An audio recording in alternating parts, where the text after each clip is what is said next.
Thank you. Difference আমি যদি বলি তাহলে আমার যে প্ল্যানিংগুলো ছিল হয়তো বা তাৎক্ষণিক সেই সিরিজের জন্য ছিল, বা যেহেতু এখন লং টাইমের একটা সুযোগ এসেছে, তো প্রত্যেকটা ক্ষেত্রে আমার ফিউচার ওরিয়েন্টেড থাকবো। সো আমি জানি যে আমার এতদূর পর্যন্ত একটা টার্গেট আছে। সো অবভিয়াসলি সিরিজ তো থাকবেই, সাথে মাথায় ওইটাও থাকবে যে আমি সামনের দিকে আরো কি করতে পারি। দেখেন, স্যারের সাথে আমিও একমত যে অনেক সময় কন্টিনিউ বেসিসে ইন্টারন্যাশনাল খেলা থাকলে স্কিল ডেভেলপের অনেক সময়টা পাওয়া যায় না। আপনি যেহেতু match by match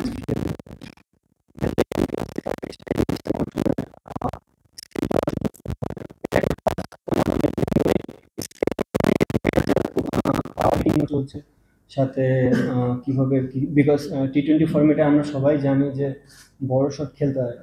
at the same time যে যত ডট বল খেলতে পারে তাদের জন্য কিন্তু বেনিফিট। সো বোথ সাইডে আমরা কাজ করতেছি। দেখেন, পাকিস্তানের বিষয়টা এখন টোটালি ম্যাক্সিমাম সবাই জানে যে কী কারণে পাকিস্তানের ক্রিকেটটা এখন অফ।